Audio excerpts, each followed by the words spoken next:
Let me tell you something before you go. When people come see me live, I try to say something meaningful to people. And I'm in the laugh business. That's my gift. That's what God gave me at birth.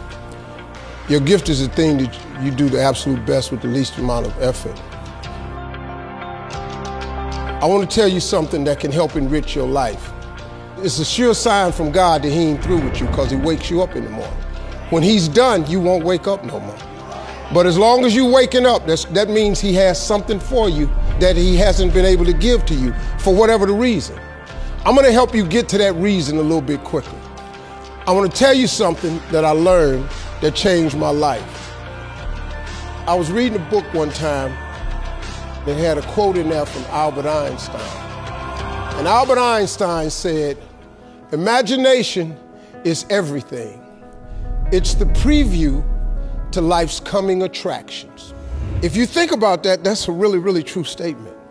Because everything you see in this world came from somebody's imagination. Everything.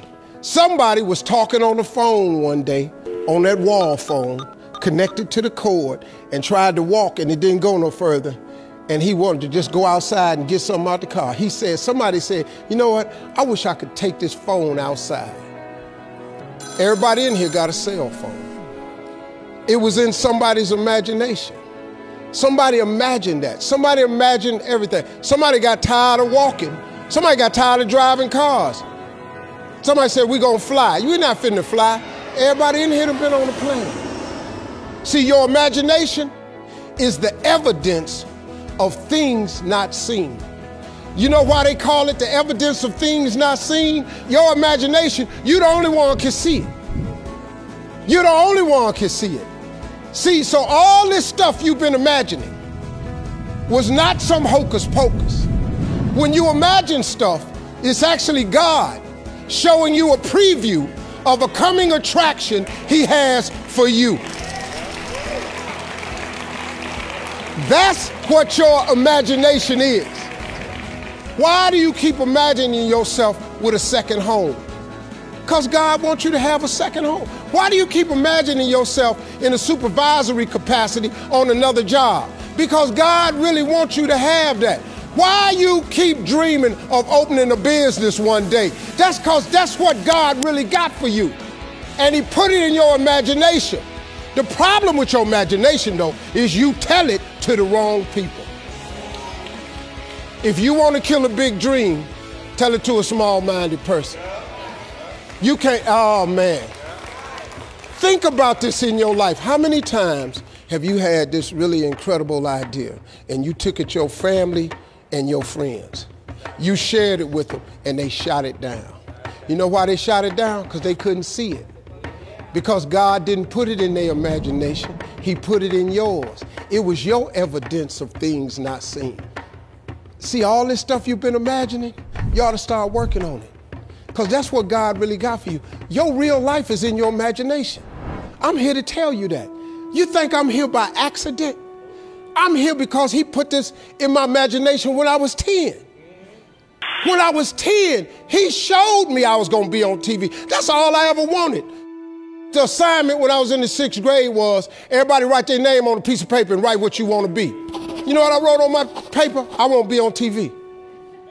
Now, the problem I had, though, was I used to suffer with a serious stuttering problem.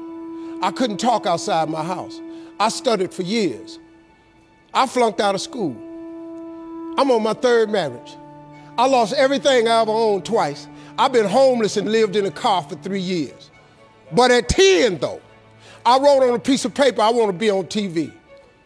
So the teacher went around the room and read everybody's paper.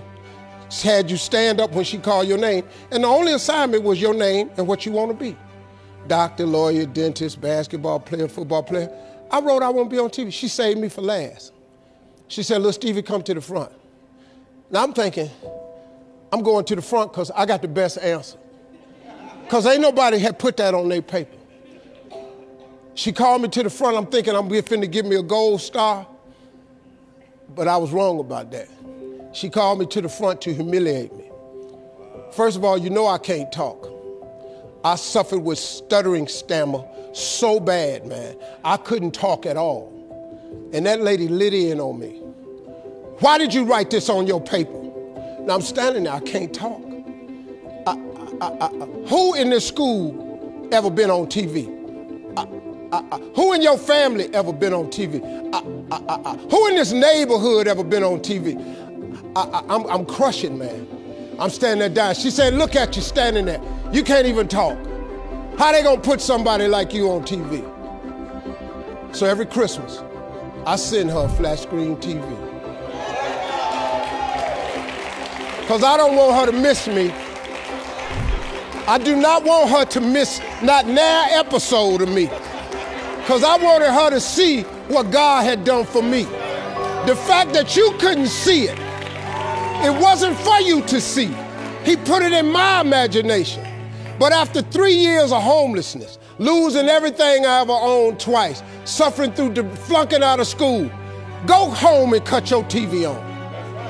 That little boy with the stuttering problem, he all over that TV. You can't cut your TV on. You can't cut your TV on not now day of the week and you don't see that little boy. That little boy with the stuttering problem is all over that TV because God put it in my imagination.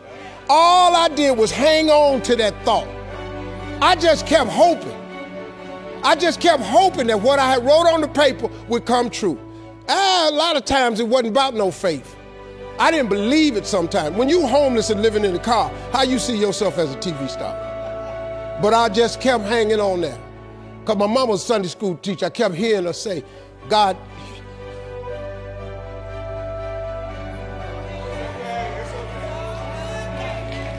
God didn't bring you this far to leave you. God didn't bring you this far to leave you. Why do you think he keeps waking you up? Because he got more for you.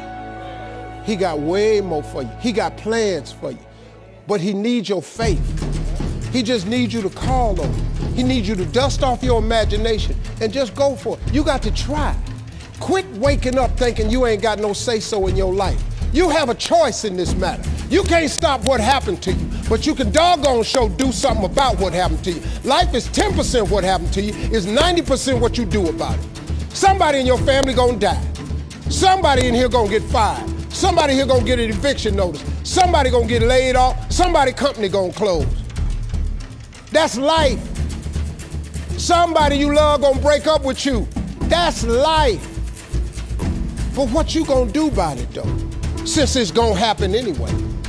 Trust me, go home and ask God to open up your imagination and then pursue it with everything in you and watch what he do for you. Appreciate y'all.